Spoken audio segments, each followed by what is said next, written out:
Welcome to Know Your Right, a show that seeks to focus on the Constitution of Zimbabwe as well as the human rights. Today I'm joined by Ryan Stotombe, a law student at Midland State University, to focus on the rights of Zimbabweans as well as which court to approach when your rights have been violated. Ryan, welcome to the show. Thank you so much and thank you for inviting me.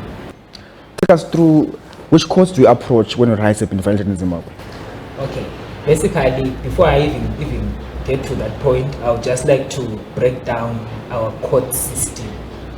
At what point can a litigant then say that now that my rights have been violated and I now intend to approach this court? The question would be which court? So in this show I'm actually going to speak of the magistrate court and its role in human rights issues or constitutional matters, and then also shall proceed to look at the High Court, the Supreme Court and the Constitutional Court. So when you are looking at the magistrate court to start with, the magistrate court on its own, it does not have constitutional powers. It does not have the jurisdiction to entertain constitutional matters. However, you will notice that during proceedings, the magistrate court on its own, it has a duty in terms of section 164 of the Constitution to safeguard the fundamental rights of every person and at the same time to safeguard the rule of law. But then it does not have the jurisdiction to entertain human rights violations, or maybe to put it differently, constitutional matters. However, assuming that a constitutional issue has arisen or maybe your rights have been violated, the first court of instance that you can approach as per the Constitution is the High Court, as per section 171 subsection 1 paragraph C. Because you notice that in terms of this section that I've just mentioned, the High Court on its own, it is actually clothed with the jurisdiction to entertain constitutional matters. However, that jurisdiction is only limited to those matters which are not outside the powers of the High Court. That is only those matters which the Constitutional Court has no exclusive jurisdiction. If the Constitutional Court has got exclusive jurisdiction over such constitutional matters, the High Court on its own, it cannot entertain such cases. So that is the first court of instance. So assuming that your right has been violated, the law allows you to approach the High Court of Zimbabwe in terms of this section. Why? Because the section on its own, it clothes the High Court with jurisdiction. And then the other court of Zimbabwe, again, that has got the jurisdiction in respect of constitutional matters is the Supreme Court. However, the jurisdiction of the Supreme Court in constitutional matters, it has to be well explained.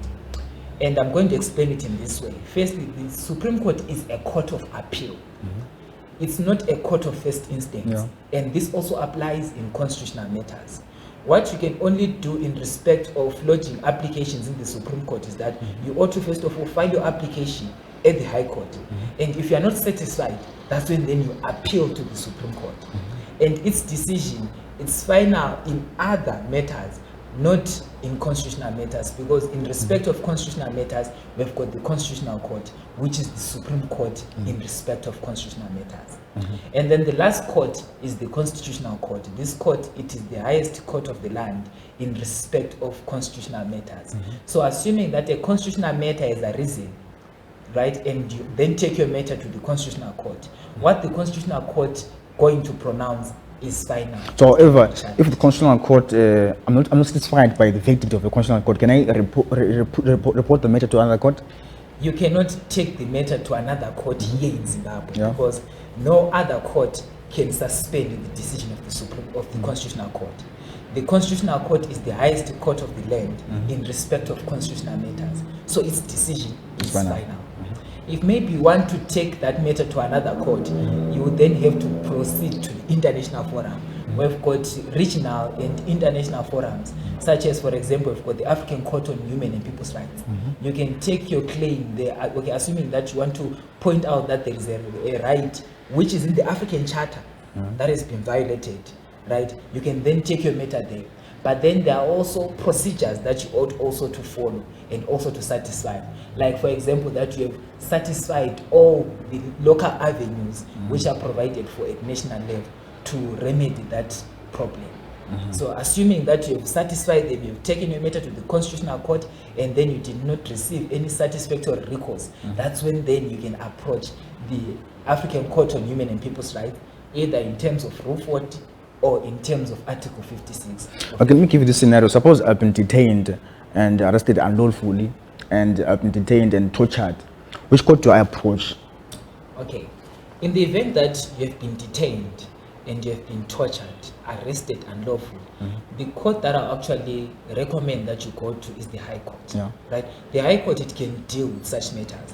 For example, I can even cite a case which was actually brought to the High Court, which is similar to the circumstances that you've just given me. We've got the case of Mangena versus Minister of Home Affairs. Because the very moment when you then indicate that, okay, you've been unlawfully detained, you do not sue the police officer, like the person who arrested you individually. So the minister? You sue the Minister of Home Affairs. Okay. So now if you are going to court now, you'll be dragging the Minister of Home Affairs and you'll be taking that matter to the High Court. And in that case, again, the minister, or the case of Mangena versus Minister of Home Affairs, that's what happened as well. The applicant was alleging that his rights had been violated, was arrested unlawfully, right? And then he took the matter to the High Court. Although the matter was dismissed on other grounds, right? But then the High Court on its own, it demonstrated that it is competent to entertain constitutional matters. So in the issue of the 2018 harmonized election, which results which were contested, the Constitutional Court was the one presided over the case? Yes, because in terms of, is it section, let's go to section 167 of the Constitution, explicitly states that the Constitutional Court has got exclusive jurisdiction to hear and determine disputes relating to election of the office of president. If you take that matter to the High Court will decline to entertain the matter on the basis that it has no jurisdiction at all. If you take the matter to the Supreme Court, it will follow again. Why? Because it's only the Constitutional Court which has got the mandate to entertain such disputes, as per section 167, subsection 2, paragraph B of the Constitution. Right. Now I'm a worker. I feel my rights have been violated at the workplace. My labor rights. Which court do I approach in terms of labor rights and work ethics, principles and stuff like that? Well, when you are now moving in now to the labor field, right, what then becomes so important are the avenues which are provided for at first, right, in terms of the labor law. Because you notice that we have got designated officers, they can somewhat address all those issues. But then assuming that now, okay, we are saying that the labor law on its own, it does not then satisfy, right, the constitutional standards. It does not meet the constitutional standards. That's when then we can approach the Constitutional Court. How? Because there is this doctrine which was then introduced by our courts, which is known as the doctrine of subsidiarity. We must always subscribe to that doctrine, because when you're dealing with, for example, labor matters, right, you'll notice that labor matters, they are governed by the labor law. So whatever form of litigation that takes place, it ought to take place in terms of the labor law. But then assuming that now, then we are saying no, the labor law on its own, it does not meet the constitutional standards. It does not meet the requirements set out in section 65. That's when then we invoke that doctrine, the doctrine of subsidiarity, and then go to court and challenge the law on its own, saying that the labor law, particularly maybe this section, it does not meet the standards set in the Constitution. Then in that way you can approach the Constitutional Court, and then the Constitutional Court can exercise its powers and declare that probably this section is invalid. Those are some of the powers that the Constitutional Court has. Probably I might also touch on those powers as well. And let's speak the aspect of marriage rights as well as the maintenance land. And if now I want to take someone to court because of they violated these marriage rights, those conjugal rights, whatever. Because earlier on we spoke about marital rape. Which court do I approach now? Which court do I approach now to sue someone because of they're struggling to maintain their child, to pay whatever they aren't supposed to pay? Which court do I approach? Okay. When you're dealing with marital rape, as you mentioned, right, that's a criminal offense in terms of section 69 of the Criminal Law Codification Act. So the very moment it becomes a criminal offense, the first port of call is the magistrate court. The magistrate court has got the jurisdiction to entertain rape matters. So a litigant can just approach the court, particularly the magistrate court. And then when you're dealing with maintenance issues, let's say that maybe the father of the children is not willing to take care of the children, right, or is refusing to pay, maybe let's put it that way. The first court of instance is the magistrate court. The magistrate court, it sits as a maintenance court. You see, so the very moment it sits as a maintenance court, it deals with all those issues. So the court of instance is the magistrate court. So can I look at the provisions? So now there's the High Court, and then there is the Supreme Court, Labour Court. Can you try to differentiate those three administrative courts? Can you try to differentiate what's the difference within those courts? Okay, the difference between the High Court and the Magistrate Court and the High Court and the Administrative Court is that the High Court is a court which is established in terms of the law, yes, and also it has got what is called inherent jurisdiction. It can entertain any matter. It can hear any case, right? Whether the case, okay, let's say that maybe the case on its own, it is a claim of some like 20 million, the High Court has got jurisdiction. But then let's go to the Administrative Court and also the Labour Court. These are specialized courts, right? They focus on labor issues. For example, the Labour Court on its own, it focuses on only labor matters. You cannot take a divorce case to the Labour Court. Why? Because the Labour Court, it has no jurisdiction in labor matters. So it has got no jurisdiction in divorce matters, I mean. So that is the difference. Yet the High Court on its own, it has got inherent jurisdiction. You can take a labor matter to the High Court, but then you ought to make sure that somewhat that labor matter, right, is not governed by the what? By the labor law. Right, because once it falls within the ambit of the labor law, your first court of instance becomes the Labour Court. It becomes all those agencies which are set out in the labor law, right? And then also you proceed to the Labour Court, right? And then if you want to appeal, you appeal straight to the Supreme Court. Now let's talk about the customary law courts. What the parliament, people used to have those courts, what the chief who preside over those court cases. Now, how do you draw the line between these court cases, the High Court, these are the issues that they deal with, they stop here, they don't move to those cases. How do you deal with those issues? Suppose in Komazako they came to my fields, or if someone how do you deal with those issues? Which court presides over those issues? Okay. Now, you know what, right? This is what is happening now. First, I would like to draw attention to Section 192, right? Because Section 192 specifies that the law to be administered by courts of Zimbabwe is the law that was in force on the effective date, is subsequently modified. I would like to get to your question now, right? Now, the question now in terms of Section 192 is which law was administered by our courts, right? That's the question. Because this section on its own is unclear. But then the purpose of this whole section is that it points us to Section 8 and 9 of the Lancaster House Constitution, which is clear that the law that was enforceable at the land is the law that was applicable at the Cape of Good Hope, which is Roman Dutch law fused with English law graftings, and also African customary law. So what it means at the end of the day is that those traditional ways of solving conflicts, right, our customs, our traditional values, they are part of our law in terms of Section 192, because it's specific that this is the law that is administered in our land. Right, but now we've more or less like done away with those customary means of solving problems, like maybe taking a matter maybe to a chief or to an Hindu.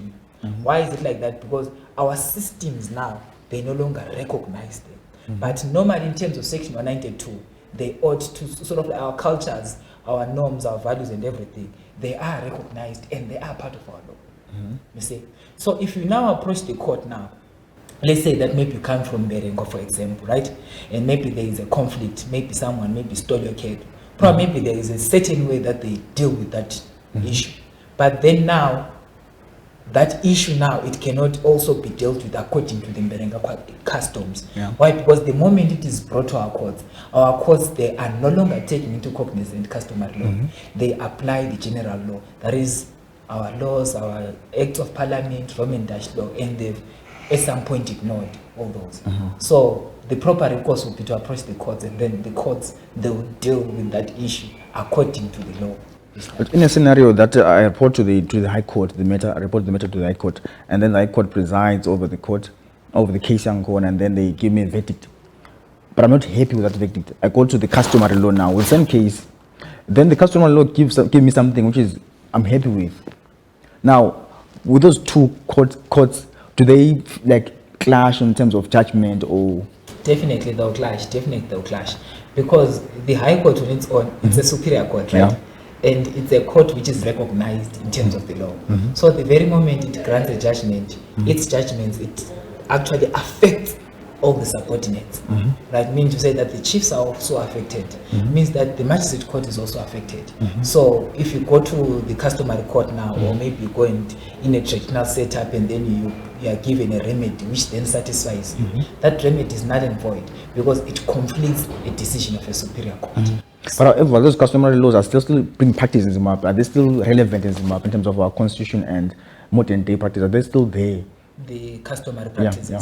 Yes, they are still there. People, they are doing them, their places, but then it becomes a problem now when one of the participants, maybe let's say that maybe the claimant, the person who said that, okay, this is what was done to me, is maybe unhappy with what happens in the traditional setup and then approaches the court, a high court. Whatever that the court is actually going to pronounce, it's actually going to nullify whatever that was agreed on before the chief or before the sub. Right. So many people are watching the show right now. They're clueless on how to approach the court. Let's go to the June 14 event in Bulawayo, whereby women were abused, women were raped. Now, as a woman, my rights have been violated. Take us through the stages. Now, in approaching the court, what do I do from the stage? What do I do? Take us through those stages. What do I do when approaching the court? Let's say, okay, for example, from the scenario that you've given me, that there are women who are saying that their rights were violated in June 14, right? In June 14. So the thing that I'll say to them is that they are women organizations, right? The purpose of these women organizations are to advocate for women rights. We've got, for example, Zimbabwe Lawyers for Women Rights, right? So these women are actually advise them to first of all approach those women organizations. It's then those women organizations that are actually going to advise them on the proper recourse to take, because you'll notice that some of their claims, right, although they are not known to me, they will maybe need some evaluation. So the first port of instance now will be to approach those women organizations so that they can then break down those issues to them and say, okay, this is your claim, so this is the appropriate way to take. This is what we're supposed to do, and this is what we're supposed to do. That's then the purpose of these women organizations. And then after that stage, that's when then we can make a determination that, okay, now we can approach maybe the magistrate court, because you notice that maybe some violations, they are criminal in nature, right? And if they are criminal in nature, we'll then have to pursue a criminal way, right? But then also, it's also important to take this into account, that as much as maybe we can employ a criminal way, we can also employ another recourse as well, which is purely civil, claim damages, or maybe go and sue maybe for those violations in any civil court. And let's just go back and refer to our courts, with the South African court. The South African court, there's a chief justice. What's the role of the chief justice? We have seen now state capture with the deputy chief justice now doing the interviews and whatever. What's the role of the chief justice, and which court does he preside over? Which cases does he preside over in Zimbabwe? Okay. When you're now looking at the Chief Justice, right, the Chief Justice is the head of the judiciary. Yeah. He's the one who's in charge, right? And if we are to boil down to our own situation here in Zimbabwe, to our own country in Zimbabwe, you will notice that in terms of our constitution at the moment, right, the judges of the Supreme Court, they are doubling as judges of the Constitutional Court. And the Chief Justice is party to the Supreme Court and party to the what? To the Constitutional Court. So in terms of our law, he sits either in the Supreme Court, and then also in the Constitutional Court. That's what happens. But then in other countries, you might notice that entirely maybe he sits in the Constitutional Court and he does not double. But then that is coming to an end next year, because next year they are actually dividing the Supreme Court judges and the Constitutional Court judges. That's as per the 6th schedule to this constitution. It specifies that in 2020 we ought to create a separation. So now we'll be having Constitutional Court judges and Supreme Court judges now. So now it becomes unclear now whether the Chief Justice will continue to double as a Constitutional Court judge and at the same time as a Supreme Court judge. That one we have to wait for 2020. Now we also have some cases whereby we hear to meta cases. There's a trial season for them, and the trial season for other court cases. Please clarify those. Are they rumors or are they true? There's a season for these cases, for such cases and other cases. Please clarify there. Well, we cannot say that there is a season for murder cases, because what happens is that when you're dealing with murder cases, it's only the High Court which has got jurisdiction, right? Maybe if you're not satisfied with the decision of the High Court, that's when you can appeal to the Supreme Court. But then the Magistrate Court does not have jurisdiction to entertain a murder case. So because of the evidence, right, which is actually required in murder cases, you'll then notice that the trials, they might take long. That's the whole reason why, because we'll then need to put the evidence together to build that. But the issue of Uti today, the court calls me today. The court, I'm supposed my case is going to be here today. Today is postponed today for another date. If I go to that date, it's going to be postponed again. Why are those postponements? Okay, the reason for those postponements, for example, I also relate this to this question to murder cases as well. The reason is that the state will be still working on its case, right? There won't be sufficient evidence at the moment, because you'll notice that, okay, assuming that a person kills another person now, right, that ought to be qualified as murder, right? And when you are qualifying it, you have to qualify it beyond a reasonable doubt. Yeah. You see, so we'll be now putting our evidence together, putting our houses in order, so that when you approach the High Court now, we'll be knowing, okay, that, okay, we've got evidence against this person, which indeed proves that he actually killed this person, and then he's charged with murder, because there is murder and culpable homicide. People sometimes, they don't appreciate that, but then there is murder and culpable homicide. So the evidence that will then obtain must either be sufficient to prove murder or be sufficient to prove culpable homicide. Now, Ryan, to wrap up our conversation, let's talk about the death penalty. Should the death penalty be abolished in Zimbabwe, and why? Okay, that's a controversial issue around the world. In other countries, they've abolished death penalty, but first things first, let's go to our constitution. We've got section 48 of the constitution. It sets out the right to life on its own. And if we read this section, right, it actually states that every person proceeds now to limit the right to life on its own. So if we are to rely on this document, right, we'll say that it's okay. That's what the people, they say that they want. It's fine as it is, right? But now let's look at the international human rights discourse in relation to this issue, right? It's being advocated that it's not good to end life. Those are some of the issues that are being raised in respect of this right. Let's abrogate entirely the death penalty, right? And also, if maybe we are to counter against Zimbabwe now, right, I'll actually say that let's do away with the death penalty. And the reason for that is, at the moment, we don't have a hangman, right? You'll then realize that those people are actually being sentenced to death. They are still there, they are still alive, right? They haven't been executed. Some of them, they are maybe on the death row for something like 10 to 15 years. There was an application that was once filed by Tendai Biti. I forgot, is it Makoni versus Commissioner of Prisons, if I'm not mistaken, which is similar to the CCJP case, CCJP versus Attorney General, decided in 1993. Tendai Biti took another matter again to the Constitutional Court, challenging the delay in executing, saying that it violates the rights of it's torture, right, you see now. So if we are to look at the situation in our country at the moment, that these people that they're not being executed, then what's the purpose of continuously sending them on the death row? What's the purpose? It's been years and years and years without the hangman now. So it's advisable for us to just do away with it, right? Looking it from the perspective of our country, before we also touch on other issues which are actually being discussed at international level.